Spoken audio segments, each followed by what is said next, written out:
When you're ready, let's start this jam.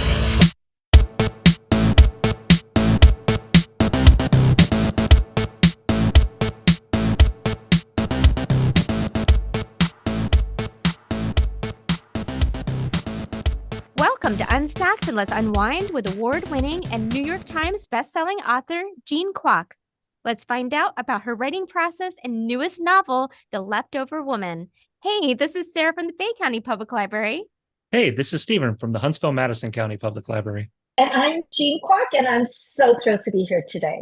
There are a handful of authors who I make sure to read all of their works. And for me, your works fall into that category. I have to read all of them. And The Leftover Woman is no exception to being a new favorite. And it's already on October's Library Reads Top 10, which is amazing. So can you introduce our listeners to your newest title? Well, I am so thrilled. I was just telling, the two of you how excited I am to be doing this with two librarians, no less. So what could actually be better? And yeah, the Library Reads Top 10 was just an incredible honor and so meaningful to me personally as somebody who really was saved by the public library system. So that was fantastic. Yes, my new book is The Leftover Woman, and it is about what happens when a young woman in China gives birth to a child and is told shortly afterwards that the baby had died. She grieves, but she finds out a few years later that her daughter had not died, but had been placed for adoption by her own husband to a wealthy American couple, another casualty of China's controversial one-child policy. And so Jasmine, the birth mother, at the beginning of the book, has followed her daughter to New York City to try to get her child back with her husband hot on her heels. This is a book that is releasing in October, which is fall. From what I understand, fall is where all the big releases get put out. So what is that like? How important, how exciting is it to be a fall release? It's terrifying, guys. It's so terrifying. It was like, they were like, oh, we think October would be a great date for you. I'm like, October? I mean, clearly you guys are in the know, but I think to normal people, they're like, what's wrong with October? That's great. It's holiday season. But it is, but all of the biggest, most best-selling, most award-winning writers, they all release in the fall in the lead up to the holiday season. And so it's always the fear that if your book comes out at that time, that, that you will be lost and that there'll be no publicity and that the book will just disappear. But I've been really lucky. There has been a ton of publicity for the book. And, but like, for example, right, it's a top 3 fic pick for the CBS New York Book Club pick. The other two are like, Mary Kay Andrews and James Patterson, who has sold 425 million copies, and me. I'm like, okay, hi, please vote for me. I totally did. I voted for you. Thank you. I did as well, but it's not because of a secret grudge I have with Mr. Patterson or anything of that nature. No, oh, thank you. I think he's got enough votes, so I don't think we have to worry about him. I think he's really fine. And there's a lot of things I learned about in The Leftover Woman. I had never heard of like snakeheads before, and it made me really think a lot about the one-child policy and what that would have been like for families. You always incorporate the immigrant experience into your books, which I greatly appreciate. And each book looks at different aspects of that and allows me to see the world through your characters' points of view, and they always stay with me after reading. So what do you hope your readers to walk away with after they read The Leftover Woman? Well, I think that is such a great comment, Sarah. And, it's true. Like what I try to do when I write my books is that I want them to be really propulsive. I want people to have a great time reading them so that, just a story should be enough to carry you along, to be like, well, what's happened? Because of course, The Leftover Woman is told from the point of view of Jasmine, who's the birth mother, but also from the point of view of Rebecca, the adoptive mother, who is wealthy and a publishing executive. And, when the book starts, has a pretty perfect life that then crumbles, But the thing about Rebecca is she absolutely adores her adopted Chinese daughter. And it's about what happens when these two women's lives collide. And what's kind of amazed me when I wrote the book is that the one child policy in China has really had an enormous impact on China and on Chinese as a whole. And yet so little has been written about it. Like there have been nonfiction books, but actually it has not really been used as a setting in fiction very much at all, like not that I could find. And so I was hoping indeed that people would kind of read this incredible page-turning, romantic, thrilling read, but also learn something about the one-child policy and Chinese culture and immigration and race and wealth at the same time. Another thing about your writing is that you tend to put a lot of your real life into it. Where do you find yourself drawing that line between giving a very personal story and sharing too much of yourself?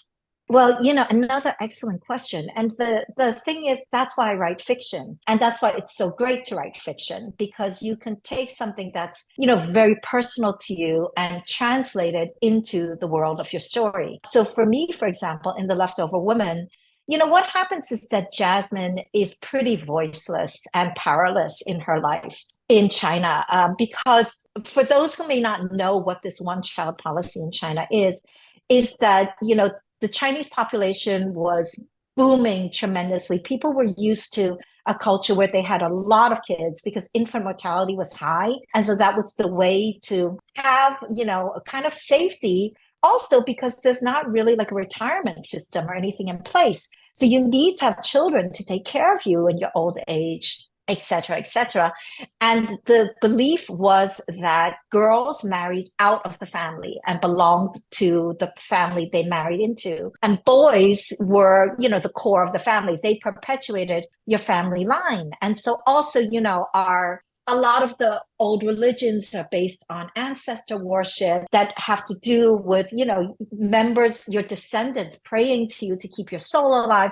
So there are a lot of reasons that males were favored. But then the Chinese government decided, okay, we need to control birth rates because we're not going to be able to feed everyone. We really just have a huge problem. And they said, well, people are allowed to have one kid.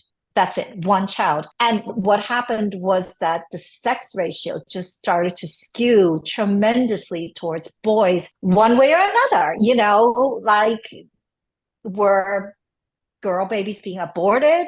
Were they being left on the side of the road? Were they being placed for adoption? Whatever was happening, what the result of that now is that I think there's something like 32 million more men in China today. 32 million. So it's not like a little skew, it's huge. And a lot of those girls were placed for adoption in the West. And my novel is definitely not saying that's a good thing or a bad thing, because I think that it's a very complex argument on both sides. And that's what I tried to portray with Jasmine and Rebecca. I love both characters equally. They both love the child tremendously. And in the end, I think The Leftover Woman is a book about unity and not about division. It's about the things that we have in common more than the things that drive us apart. And I was going to ask a little bit more about your two characters, because it is primarily Jasmine and Rebecca's point of view, and both are flawed, but both are so relatable. And the dual perspective also kind of helps build that suspense in the novel. So how do you approach writing from two perspectives? That's like the really fun part, because you can project a part of yourself into each perspective.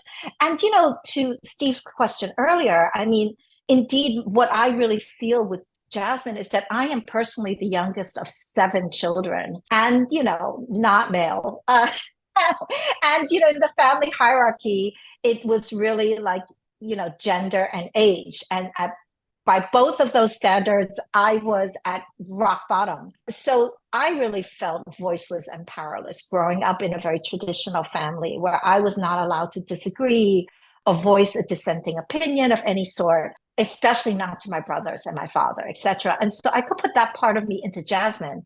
But then Rebecca is a modern woman who is smart and ambitious, and she's got this thriving career and a handsome husband, and she comes from wealth.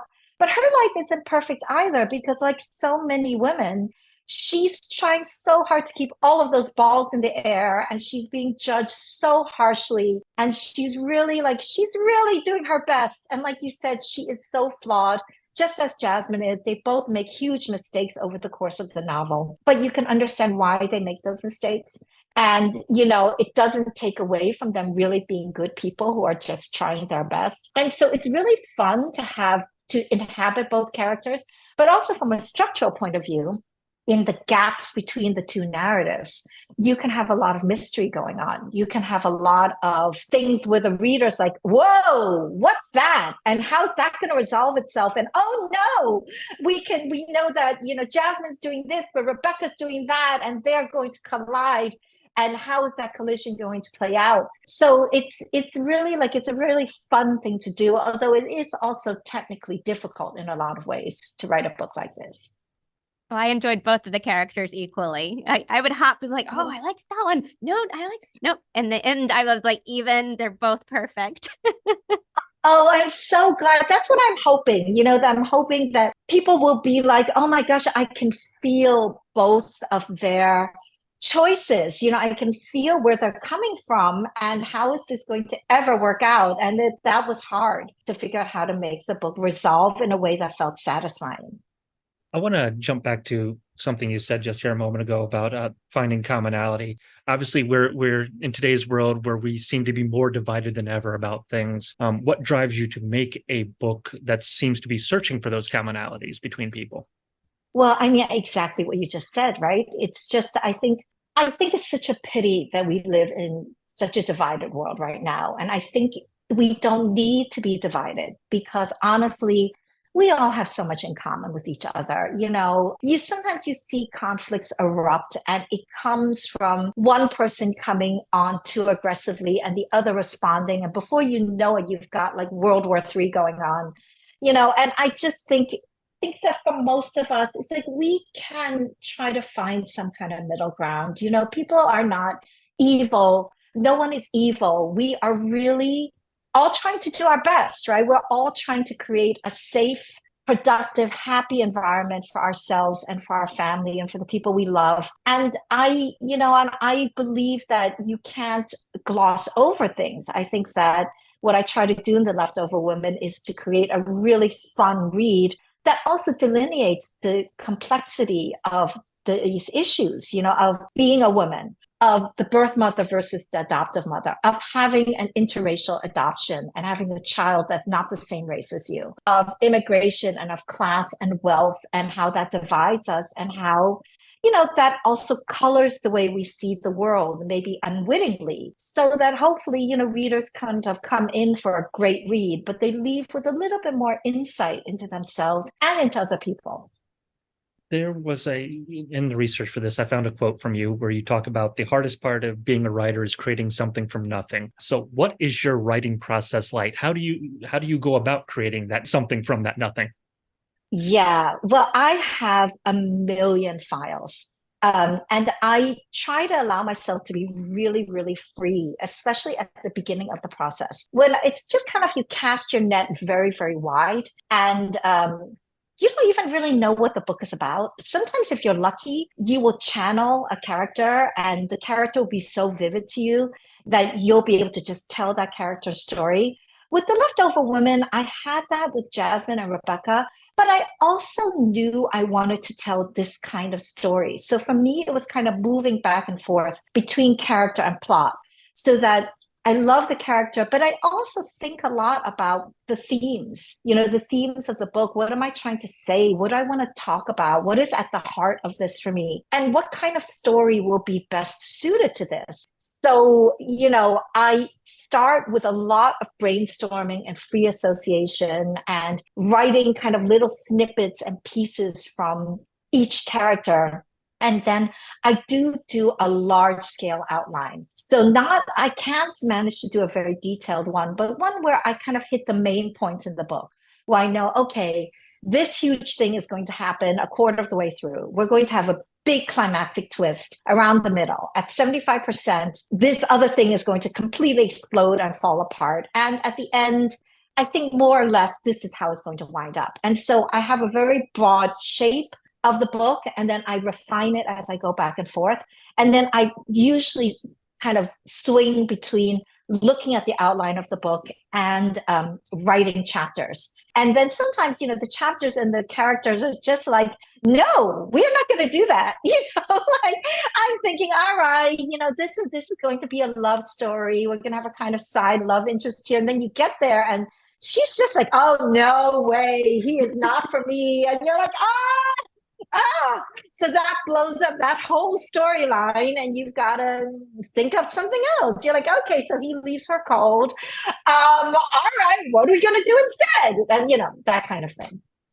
I saw on Instagram that you had disassembled a plotting cork board where it was basically a bunch of index cards, and it looked like a massive stack of stuff. So how detailed do you get in those corks? Well, by the time I get to the corkboard, I have actually written a lot of the book. So sometimes what I do is I write the book and then I outline it. So sometimes, a lot of people outline and then they write. That's actually a lot smarter. That's much more efficient. But that doesn't really work for me all the time. Like I outline a little bit ahead. But like I said, you do have to be true to your character and to the feeling of the book. And so sometimes if you've actually manipulated something that doesn't feel realistic enough, you have to let that go. So sometimes I'll follow the prose and the words and the characters and write it, but then I will outline it. I'll outline it so that I can see what's happening, because I always want my books to be a great read. I want somebody to go in and be like, oh, I'm so immersed. I can't wait to figure out what happens. I can't get up. I've got to keep turning the pages until I know what's happened and I finish the book. And so in order to do that, I can never read it fresh because I wrote the thing and I know everything. So the closest I can get is actually to outline it. And then I look back and I'm like, okay, so this happens and that happens and that happens and that happens. I'm like, well, that's kind of really boring. Like, maybe that's really boring. Maybe I need to spice that up a little bit or cut to the other point of view, or maybe it shouldn't be so easy for her to get that job. Maybe she should have a harder time doing that. Would that fit thematically better? So I'm kind of always moving back and forth. But yes, I'm amazed you saw my huge cork board that I posted long ago on social media. It's the joys of being librarians. We're part spy. Yes, I love it. You guys would make the best spies, right? Who would have more knowledge than you? Yes. And speaking of research, you did a lot of research yourself. You interviewed a lot of individuals firsthand for writing The Leftover Woman. Can you share a little bit about that process? Well, indeed, because this is such a controversial issue. I really felt, I had to make sure that I spoke to people from all sides of the story. And also, I grew up knowing those people because, of course, I was very poor. I'm a first generation immigrant.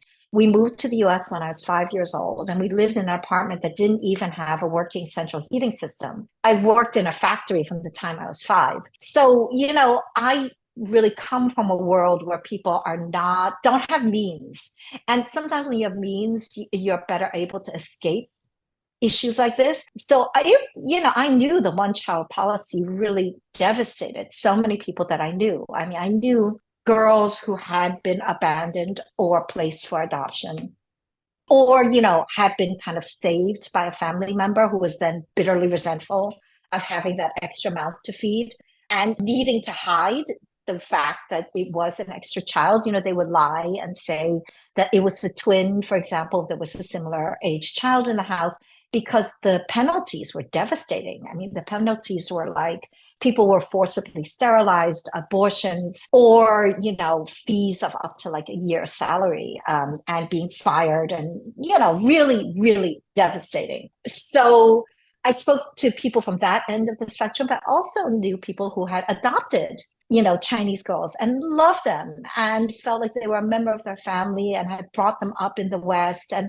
spoke to girls who had been adopted and had grown up in a completely different culture from the one that they've been born into. Some were happy, some were less happy. I spoke about what that experience was like, what they felt like, spoke to teachers, librarians as well, just all types of people around the issues in the book. I spoke to a language prodigy because I have a language prodigy husband in the book. I talked to people who knew how to fire guns because a gun goes off, all those kind of things. You need to make sure that you get it right, even if your reader might not do the research. Somebody out there reading the book knows, and you have to, of course, you can't tell everyone's story, but you have to know that your version of this occurrence is correct for someone who could have experienced it, if not for everyone who did this. Obviously, when you're writing stuff, some ideas stick, some ideas don't. One of the ones I'm always curious about is titles. When you're starting your outline and you put a title in, do you have a working title you're going off of, or do you nail it right from the beginning? Well, it really depends on the book. And it's just so true. Most of the time, I have a working title that I think it's the final title until my publishers are like, oh no, we are not using that. Like, there's actually no way we're going to use that title. So I'm like, oh, well, I thought it was pretty good. They're like, nope. So, I have had books where we have come down to the wire, because what happens is you cannot launch a book without a title. You could do a lot of things. There can be typos in it. There can be mistakes. It can even be unfinished, but you need the title, because you can't be like, oh, we're so excited about book X. And everyone's like, oh, I'm so excited. And then you come back and you're like, actually, we're going to name it Q instead of X. People are like, what? What are you talking about? What book? What? So that's kind of the worst possible thing you can do, to not have the title. And I have had working titles and then, had very stressed out emails from my editor that are like, Jean, launch meeting is next week. We really need a title. We need the title. We need a title.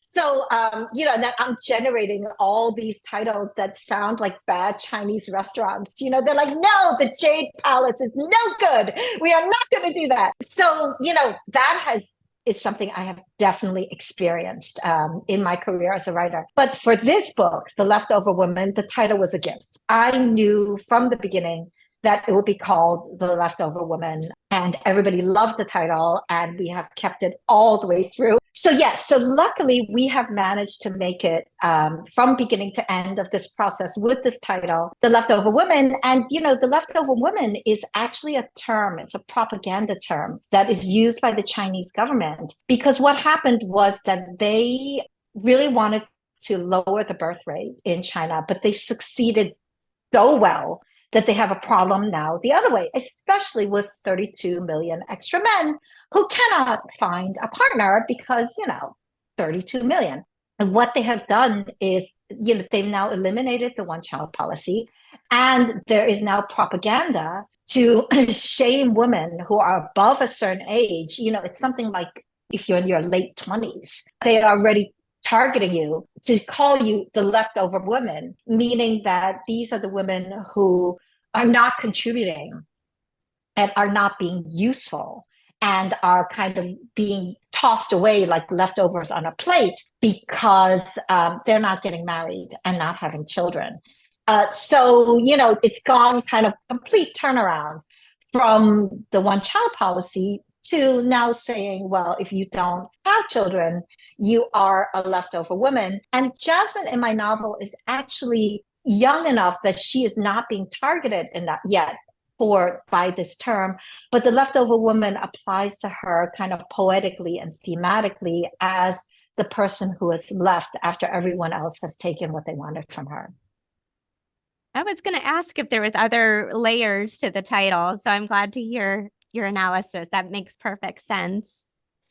And this is a thriller suspense. So how do you kind of weave your breadcrumbs throughout, not reveal too much, and keep that there's a lot of twists that happen that we can't reveal, and keep your readers engaged? I've learned that it's kind of, writing a book is very much about knowing when to leave your reader with a question, and that of course, you want to answer those questions, but not all at once. So it's that whole issue with backstory that when I was more of a beginning writer, I would kind of dump all the backstory and be like, this is what happened, and this is this, and this is that, and this is that. And now I have a different philosophy. Now I think that I'm not going to give the reader any information until they are dying to know, until they're like, please tell us what happened, why, what is the relationship, what is going on with Jasmine and Anthony, her young childhood friend. So I withhold that information until we have a need to know. And then when we have the need to know, then that's ideal. Then that I'm happy to show you a scene from the past explaining what their relationship is and how they got to the point where they're at. But I always want to make sure that I plant something intriguing with every reveal so that when we figure out, the answer to the first question, we have maybe 2-3 other questions where you're like, oh, but what about that? Well, how's that going to work out? How does she actually get out of that situation? So that, it's like little hooks that take the reader from the beginning to the end of the book. And it's something you learn to do pretty naturally. But I also do think about it. I also do go through and I just make sure that I am not kind of tossing out information before the reader really wants it. That makes sense. Speaking of it being kind of thrillery and mystery, you were one of 12 authors that were asked by the Agatha Christie estate to write an original authorized Miss Marple story for Marple, The 12 New Mysteries. I got to know how this conversation went down, because that seems like such an honor to have, a mystery icon reach out to say, hey, you were chosen. So how did that go down? Yeah, that was really such a thrill. And especially because as, a first generation immigrant, Christie was one of the few writers I'd actually heard of, something that she's so iconic that she had kind of penetrated the bubble that immigrants can be in because they just don't know the culture well enough. So it was just such a thrill to be asked. And I was, of course, like, yeah, like before they even finished, speaking. And what I really loved about it was having the opportunity to write a character as iconic as Ms. Marple and kind of to bring her into the modern age while remaining true to who she is. I was the only Asian American writer in the 12 writers. They're wonderful, fantastic writers, but I thought, I would really love to kind of bring her into Asia and show her a bit more of Asia. And so I very tentatively said to the Agatha Christie people, I was like, well, what do you think about her being on a cruise ship, maybe like going somewhere like Hong Kong? And I was scared they'd be like, well, Miss Marple doesn't travel a whole lot. I mean, she has, but, that's kind of going really far. Maybe she should just stay, in her little village in England where she belongs. And instead, her Agatha Christie's great-grandson, James, was so positive. He was like, I love the idea. I love it. He's like, in fact, do you think we could actually get her off the cruise ship and have a scene of her really in Hong Kong? And he's like, of course, with all respect. I mean, if it fits the story, only if it does. But I was like, oh my gosh, yes. So I really felt after they had come back with this very positive reaction that I could do it and that I wasn't violating the boundaries of Marpleness in some way. And so, yeah, it was great. So Agatha Christie in my story in Marple, she is on a cruise ship to Hong Kong and called the Jade Empress. And then the bodies start to fall in true Agatha Christie fashion, and nobody can get on that ship. So, and then in the end, yes, she has dim sum. And it was so much fun to write Miss Marple having dim sum and waltzing and doing Tai Chi. Because those are things that would have meant so much to me as a young Chinese person, to see a character as iconic as Miss Marple engaging in a positive way with our culture. Did that experience influence The Leftover Woman at all? I think it did. I mean, I certainly did write that story while I was writing The Leftover Woman. So that happened at the same time. And I definitely thought at that time about plotting and intricacy and twists. There's, in order to write that story for Agatha Christie, I had to read a ton of Agatha Christie. So I reread her novels, I reread her short stories, And now, of course, I had read them when I was younger, but this time I really read them as a writer, because in order to write that short story, I wanted to make sure that I was following her tradition. So I looked at really technical things like, what point of view is she using? When does she switch out of her point of view? When does she move from one character to another? Where does she plant the twists? And how does she plant them? So getting really technical with those stories. And that definitely helped me understand better how to write The Leftover Woman. Because Christie she's really a genius. I mean, she makes it look so easy, but her prose is so spare. And the fact that she's able to plant all those red herrings without our noticing is just fantastic. And that one was a book where I like shared it with multiple family members. We just passed it along. We really enjoyed it. Your story was one of my favorite. And then I just imagine you having tea with Ruth Ware and Lucy Foley or something. I don't know. Well, thank you. I did. I mean, I met Ruth and Lucy and Alyssa Cole and so many, and Ellie Griffiths. We did a tea event together in the UK not long ago. We've really become the Marple sisters. And what I loved about reading that collection was also that you could tell, you have some really big, heavy-hitting, best-selling authors and award-winning authors in writing that collection, but everyone tried to subsume their own voices to Christie. We were all trying to channel her. And of course, your own influence comes through. Like, of course, my story is still also about immigration and race, and those themes are kind of a part of the way I write. But I did try to channel her voice, that it's really a Christie story, not a Jean Kwok story, and to follow her style and to technically just replicate, her manner of working as best I could. I think all of us tried to do that. And you have cats as characters. You have Calypso and the Leftover Woman, and that is one of your cats. And the Search for Sylvie Lee has another of your cats, Couscous. And I also, Instagram, love pictures of your cats, especially Mona and Lisa. I think they're cat models. They're just gorgeous. Can you share a little bit how you decided to put cats in and weave them into your stories? Well, it wasn't really a decision. It's more that I'm really obsessed by cats. So I'm like a crazy cat lady. So that's the thing. I mean, if you kind of let me go, I would probably just write stories about cats and nothing else. So, it's more like trying to keep the cats under control and trying to keep only like one cat per book. But indeed, every single book of mine has my real cats in them, has one or two real cats in them. It's like one of the funnest part of the book for me. And you're right that on social media, like some of my cats are so, like good looking that I get all kinds of people writing to me like, would you please put this product on your cat and take a picture and we'll pay you? Like, oh my God, you don't want a picture of me? They're like, no, not you, just the cat. The cat's great, not you. So Calypso is the star. Well, she thinks she's the star of The Leftover Woman, and she's got a very twisty kind of a role in The Leftover Woman as well. And she's my little calico cat, and she's a rescue, and she's so cute, and she has such a bad temper. So somehow, I don't know, I've heard that they're very feisty calicos, but I have only got one. She really is. She's by far the smallest cat in the house, like physically. But she's just so bad-tempered. Like, she's very, very sweet, but it's like, you better not get in between her and her food or the door. Like, the other cats are like backing away. Mona is my rag doll, and she's a huge white cat, and she's probably twice the size of Calypso. But like, if Calypso wants the cat treat, Calypso gets the cat treat.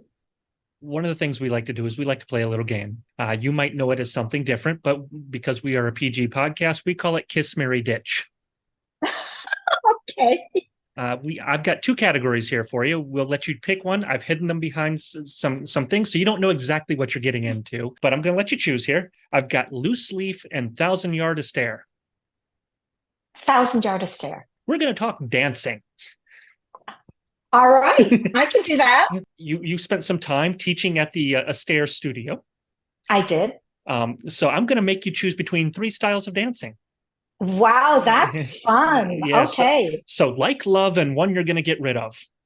All right. Waltz, swing, and mambo. Oh, I do love all three of those dances. I would get rid of swing. You're going to get rid of swing. Which one is your favorite of those remaining two? Mambo. Why is that? Well, because, as you said, when I was in between my degrees at Harvard and Columbia, I worked for 3 years as a professional ballroom dancer for Fred Astaire Studios in New York City on the Upper East Side. And when you're a professional, people are like, what does that mean? Like, what do you mean you're a professional ballroom dancer? It means that you teach and you compete. And so I taught students, I taught private lessons in all 10 dances, but I also competed professionally. And so when you compete with your students. So you don't count in those competitions. Your student is the only one being judged. It is your job to kind of keep them on the beat and, get them off around the floor, move them around, especially as a woman who is, following. We used to call like our left hand the 5 fingers of death, because that's what you're clutching like the guy's arm with. And like he's trying to move off the beat and you're like, yeah. You're smiling all the time, but like you've got that rigid hand on him, like don't step yet, do not step. We are not going to the left, we're going to the right, because you're the professional and you're trying to get him through that competition. So with my students, I competed in all 10 dances. But as a professional, where you have a professional partner and you dance together, the level is much, much higher. It's really difficult. And your physicality has to do with what you can compete in. I'm 5 feet tall. I am small. And there are 2 big categories in dance. There's the smooth dances and the Latin dances. So the smooth dances are like waltz, tango, and foxtrot. And I'm way too short to ever win in those categories. I can do them. I love those dances, but I will never win because they love those really tall dancers that can sweep across the floor and kind of, go across in 2 strides. So for me, just physically, Latin was what I needed to compete in. It's also what I love because I love turns, I love hips, I love really fast movements. I don't like being really tied to my partner and be like hip to hip the way you are in the smooth dances as much, although I enjoyed them both. So yeah, so Mambo, of course, is one of the dances that I did and loved and competed in. My second novel is, called Mambo in Chinatown. And spin-off of the Mambo in Chinatown, that's when I reached out to you first, is after doing a program. I did a book and film, and Mambo in Chinatown was our book. And then it was a PBS POV called Dance With Me, which was a documentary on dancing. And then I brought in dancers from the Fred Astaire studio that was local. It was a wonderful experience, and your book helped make that happen. Oh, I'm so happy to hear that. That's thrilling. I can remember that 20-something years ago, my wife and I, for our wedding, we went and learned to do a foxtrot that we were doing to Dean Martin's Kick in the Head. We were not going to go out there on our wedding night and be the fools that just did that little things. We had an entire number production. It was wow. Wow. Well, that was, obviously I'm biased, but I think that is very wise because, we used to call it the clutch and sway, when it feels great to dance with your partner and to be in love and to be being married. It does not look that great, like when videoed and watched by 800 people. So, or you can do it, but if you're going to not do a choreographed dance, I always think keep it really, really short, like way shorter than you think you need, because, a minute is an eternity on the dance floor. You can do, it takes weeks to learn choreography that feels just 1 minute. So if you keep if you're not going to choreograph it to dance for 10, 15 seconds, that's really more than enough. But if you're going to dance for 2 minutes, to a whole song without choreography, that is usually not a great experience for anybody. So good for you. So follow-up question, because, we live in an age of television here. Obviously, there's a show out here that people tune into. Are we going to expect to see you on Dancing with the Stars then? Well, I don't know about that, but I really think that we can pitch a much better show that's going to be much more commercially interesting to the broader public than Dancing with the Stars. And that is Dancing with the Librarians. How about Ah, that? Okay, I'm still on Dancing with the Librarians. I'm uh, the partner. I used to do Lindy Hop swings, but it's been a while, so I'd have to see if I could step it up. A lot of Yeah, well, cardio. Lindy Hop is hard because you've got It's those extra hard. two beats in the middle. Wow, Yeah, but I so don't know how to fun. do. I know. I wish I learned more West Coast because I think that's a little bit easier to get into than Lindy Hop. They're both great, and I have to say, we're especially, we used to teach a lot of East Coast swing and not so much Okay, West Coast. So cool. and it's I love. I mean, I love it. But Lindy Hop is a kind of, it's a pretty advanced version of normal swing. So that's It was impressive. fun. It was fun. What is an average writing day like for you? It depends on how close to the deadline we are, friends. So, on normal writing day, when the deadline is still nicely far away, usually I get up, and I really do try to create a ritual. I don't tend to eat a lot for breakfast, so I'll go down and quickly just get a cup of tea or something really light, but I don't eat a lot. I come back, I go to my computer, and I will try to do something restful and meditative, like listen to some calming music. I have an aromatherapy, little oil diffuser. I'll light that. I'll hold my crystals. I do a kind of nice, soft intro into the writing world. And I'll usually start by writing in my journal. So not diving right into the book, but the journal. And then a little bit about where I am, what I'm thinking, what I want to do that day. Then I'll read what I've been working on and where I am in it. And then I'll try to move forward. And usually, I feel like it's hard to work very intensively for longer than, like, let's say 3 hours. So I'm lucky enough to be a full-time writer. So if I can do that, that's ideal. But the closer we get to the deadline, guys, it's like, then my back's up against the wall. I'm getting the emails in from my team, like, oh, when's it coming? I'm like, oh, it's almost done. Just a little polish. Meanwhile, I've got like 200 pages to write. So, then the writing days kind of get longer and longer, but it's not ideal. I would like to be one of those people who could just kind of do it very regularly and be done like 2 weeks in advance. So that's my life goal. I'll let you guys know with the next book how it's coming. Another quote that I got from you here is, you promised yourself long ago that you would never allow fear to stop you from doing something that you truly wanted to do. So what is that next fear you want to conquer? I think you guys are amazing. I mean, this is what happens when you get interviewed by librarians. They find out stuff about you that nobody else knows. Librarians slash spies, right? Yeah, I have so many fears, but I think you would think you're going to think this is really crazy. But I think people who are writers will understand. I'm afraid of writing.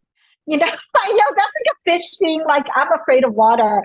I understand that this might sound strange, but I do get scared of writing because a book is a huge project and it's scary. Like, it's scary, especially when you're at the beginning and you don't have anything yet. And talk about decision fatigue. Like, I can barely buy shampoo. It takes me hours to choose a shampoo.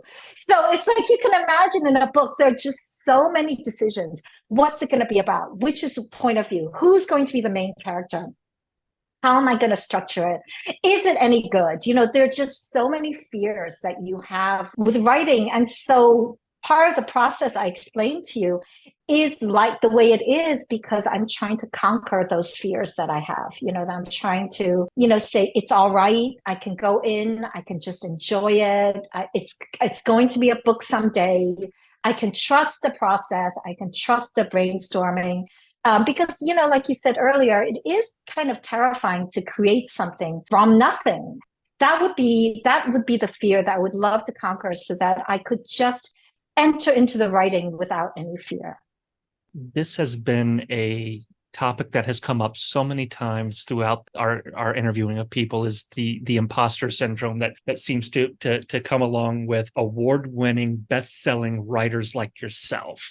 And it's so amazing to me that because there's so many times where I'm just like, oh no, I'm not even going to try that because I'm going to suck at it right away. But meanwhile, you've got these people that are creating amazing things, and you're over there thinking the same things that and just overcoming that fear. Yeah, there is so much fear, and somebody said something to me recently that I thought was really wise, and I don't remember where I read it or heard it, but it was that, like, how good you are or how good you can be at something, it's directly related to how willing you are to bear being bad at it. And what that means is that the more you can tolerate being bad at something, the better you're going to be at it. Because what happens is that, we start something, we're really terrible at it. We're like, oh God, we're never doing that again. I have no aptitude for that whatsoever. And we're stopping that right now because I'm embarrassed and I just don't want anybody to ever know that I attempted to do that.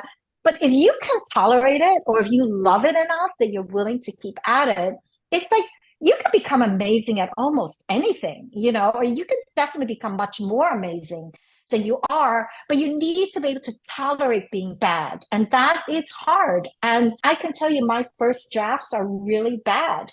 They're so bad. And like, it's so bad that I have told my kids that if I die before a book is done, you need to like destroy all the files, as they cannot be seen by anyone. And you have to be able to tolerate how incredibly awful it is, and not judge yourself and not say, this is concrete proof that I am the worst writer ever born. And, be willing to go back in and to try to fix it.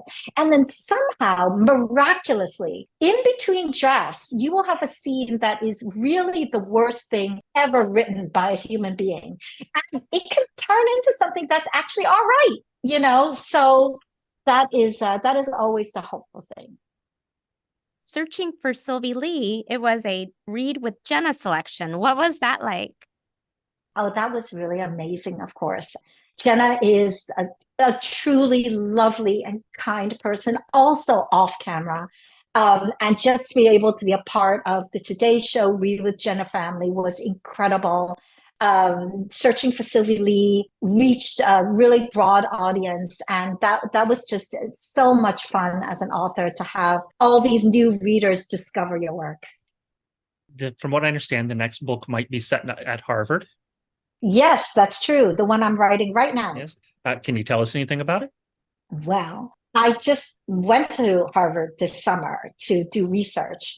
And to kind of go into the library and the stacks and the houses, just to see as much of it as I could, to understand the setting and the situation and the boundaries of my story. So it is a murder set at Harvard with a group of friends, and it's really a lot of fun to write. I will tell you that there is an infamous swimming pool in one of the Harvard houses where people would always swim naked. And it was just a known thing. And it was not officially allowed, but, people would look the other way because it's just a known thing that people did that.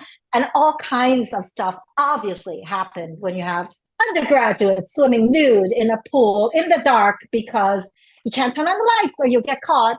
And now I think we're going to have a murder happen there as well. I'm looking forward. And speaking of being brave, because I know even with the fear topic, this was so brave of you. I saw your recorded public comments when you went to Central Bucks, Pennsylvania, to the school board meeting. You went from the Netherlands to Pennsylvania to speak out for your title, Girl in Translation, to stay on the shelves. And you did an amazing job. So if anyone wants to listen, it is online. I hope it had a positive outcome. And could you just share a little bit about the need to speak out for your books and be there in person? Right. So my debut novel, Girl in Translation, is taught in schools around the world. So it kind of makes sense that it became targeted and challenged by book bans. And I first heard about the fact that it was being challenged in Central Bucks, Pennsylvania, because a parent wrote to me and said, I'd like to defend your book. Would you like to write something that I could read? And as I was writing it, I started to do more research into the whole issue. I did not know a lot about it. I have a lot of librarian friends and teacher friends. And I just realized, like, people are really under siege. I mean, it's such a difficult situation for so many people working in the library system or teaching in schools. And I just thought, I need to do something about this. I have the ability to say something. And I knew that if I went in person to Pennsylvania, the issue would get much more media attention than if the parent just read a statement by me. So I decided to do it. I was scared. I was nervous doing it. But actually, everyone was very civilized and listened to me in a very polite way. So I was grateful for that. Although I had been warned to hire private security before I went, because they had actually, they'd removed a man with a gun from a meeting earlier. So, I really went not knowing what I would find. I was glad to do it. And indeed, the video of that has gone viral. And I'm glad that I've done a tiny little bit in that whole fight against books that are being challenged. I think that, it's something, it's hard to be a librarian nowadays, and that libraries need all of the support we can give them in every single way so that they can continue to be there for us the way they always have been. And speak out for all voices to be heard as well. And when it was Girl in Translation, I was like, I don't remember anything. I think that would be perfect for a teen. There's no sex or violence in it. That's the thing. That's what I also understood, was that I have a book that is really defensible because it is really very, very PG. It wouldn't even get a PG-13 rating if it were a movie. So I thought, it just seems like then there's something else going on. And I just wanted to call attention to that books are being challenged that maybe have not been read, that they're being challenged for the wrong reasons. And it happens to be about a young immigrant girl. And we need stories like that. We need people to be able to choose what they read. So I did feel it was important to do that. And because that book is so widespread, I think that's one of the reasons that it got picked to be challenged. And speaking of reading, what are you currently reading/watching? Oh my goodness. Well, I honestly don't watch a lot because I'm too busy reading. I'm like really a reader. No, so some books that I have loved recently have been Broadway Butterfly by Sarah DeVello. So I was actually at her launch, and that's a true crime thriller that she does such an incredible job researching. The Puzzle Master by Danielle Trussoni is another book that is such an incredible thriller like type book, but with so much depth and history, and with a little dash of like the supernatural in it as well. So, those are some of the books that I've been reading that I've really loved. I mean, there are just so many good books coming out. I have a book twin, Nancy June Kim. Her new book, What We Kept to Ourselves, is coming out the same day as my book. And that's a beautiful book as well, beautifully written, a family drama / suspense mystery.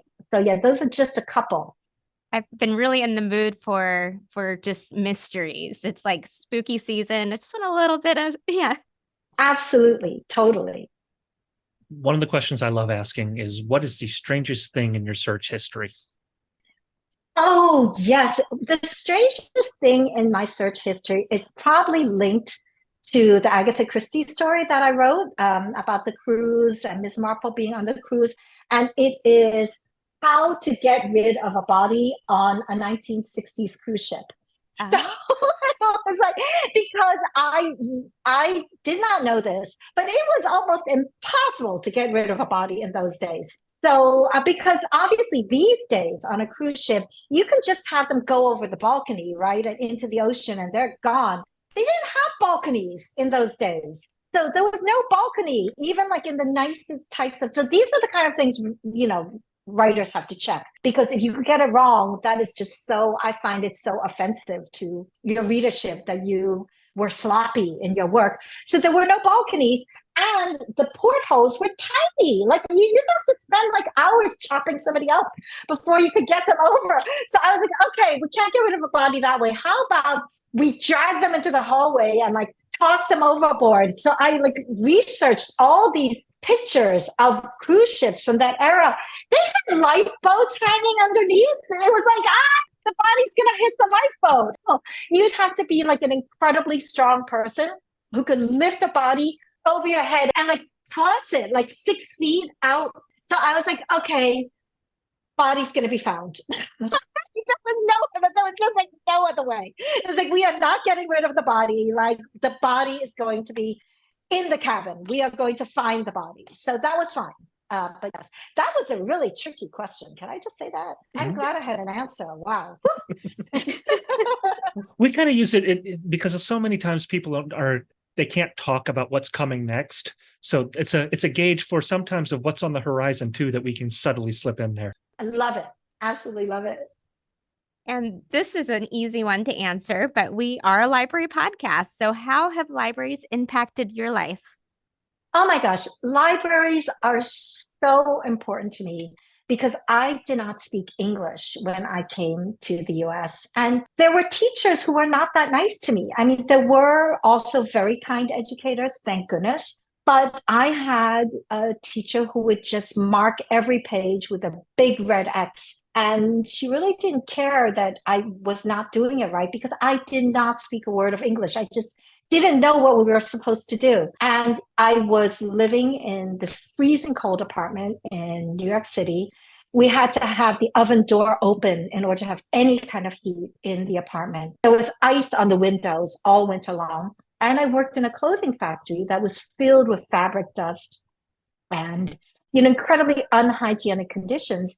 And my public library was a tremendous refuge for me. It was an emotional, intellectual, and a physical refuge. It was a place that was clean and warm, filled with kind librarians who were always bringing me books. And I loved books so much. I mean, I learned how to read there. I fell in love with books and with reading in my public library. And every single book that I owned as a child was a result of one of the gifting programs at the library. They used to have these drives, like if you would read so many books, you could pick out a paperback and take it home. And I was like, really?